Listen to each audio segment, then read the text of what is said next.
Welfare party of India সাগর থেকে পাহাড় বুঝে নাও অধিকার এই শিরোনামে অধিকার যাত্রা শুরু করেছে দীঘার সমুদ্র সৈকত থেকে দার্জিলিং পর্যন্ত। তাই 24 তারিখ বুধবার রঘুনাথগঞ্জ বাস স্ট্যান্ডে অধিকার যাত্রা অনুষ্ঠান অনুষ্ঠিত হয়। উপস্থিত ছিলেন ওয়েলফেয়ার পার্টির সর্বভারতীয় সভাপতি ডক্টর SQR ইলিয়াস সহ রাজ্য ও জেলা নেতৃত্ব।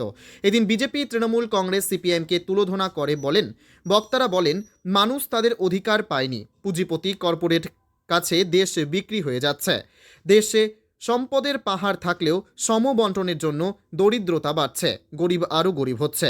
মোদি, মমতা ব্যানার্জি সাধারণ মানুষের ন্যায্য অধিকার পাইয়ে দিতে ব্যর্থ। পাশাপাশি তিনি বলেন, আগামী জঙ্গিপুর লোকসভা নির্বাচনে ওয়েলফেয়ার পার্টি অফ ইন্ডিয়া থেকে তিনিই প্রার্থী হবেন।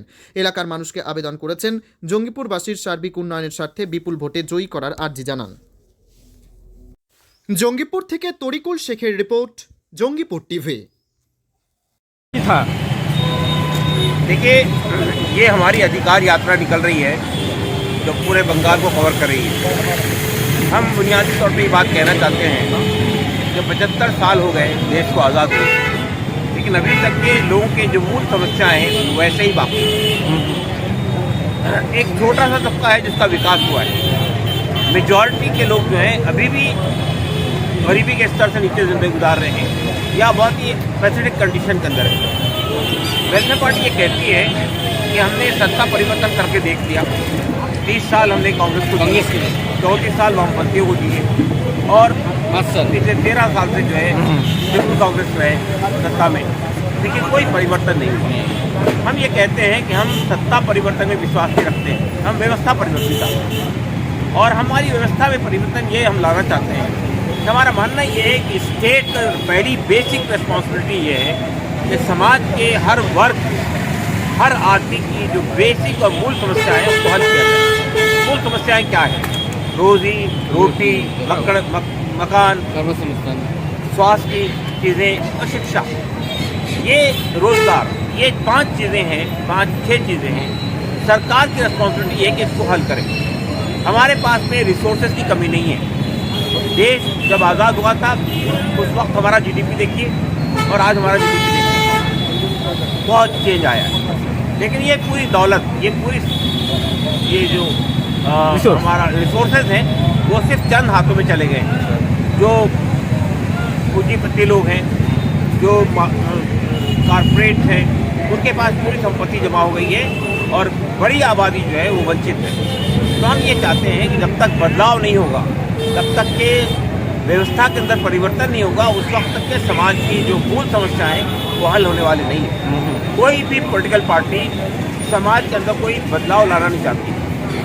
पहले हमने 1992 तक के सोशलिस्ट पैटर्न ऑफ इकोनॉमी को अपनाया था, उसके बाद से कैपिटलिस्ट पैटर्न की तरफ चले गए। और हर पार्टी जो है वो जो भी सत्ता में आती है उसके सामने जो पूंजीपति होते हैं उनकी ही वेलफेयर होता है, आम आदमी का वेलफेयर नहीं होता।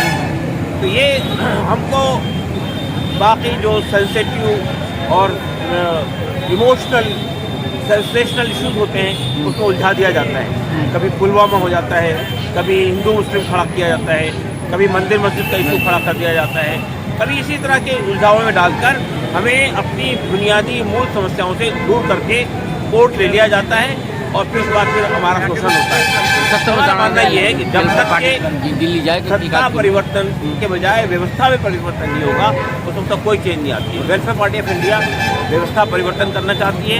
वेलफेयर पार्टी ऑफ इंडिया ये कहती है कि हम इस मुल्क में एक कल्याणकारी राज्य की स्थापना करेंगे, एक वेलफेयर स्टेट की स्थापना करेंगे।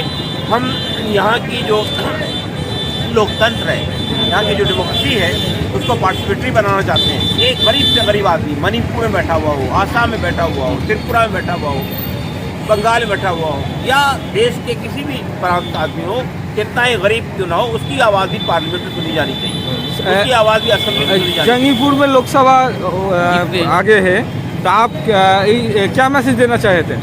देखिए, लोकसभा का चुनाव वेलफेयर पार्टी ऑफ इंडिया यहाँ से लड़ेगी और जैसा हम लड़ते रहे हैं और इस बार भी हम लड़ेंगे यहाँ से। और हम लोगों के सामने ये बात कहना चाहते हैं कि आपने कांग्रेस को भी देख लिया, आपने वामपंथियों को देख लिया और आपने TMC को देख लिया, आपकी इसमें कोई परिवर्तन नहीं हुआ। यहाँ के 5-6 लाख लोग जो हैं वो बीड़ी वर्कर हैं। उन बीड़ी वर्कर को जो मिनिमम वो वेजेस है वो भी नहीं मिलता है। तो सवाल ही पैदा होता है, यहाँ स्वास्थ्य की फैसिलिटीज नहीं है। ये हम ये कहते हैं कि अगर आप एक बार वेलफेयर पार्टी पे अपना दाव लगा कर देखिए, अगर आपको परिवर्तन नजर नहीं आएगा तो अगली बार बदल दीजिए। यही बात हमें यहाँ के लोगों से। आपका नाम कैसे? मेरा नाम है डॉक्टर SQR इलियास, मैं वेलफेयर पार्टी का नेशनल प्रेसिडेंट हूँ।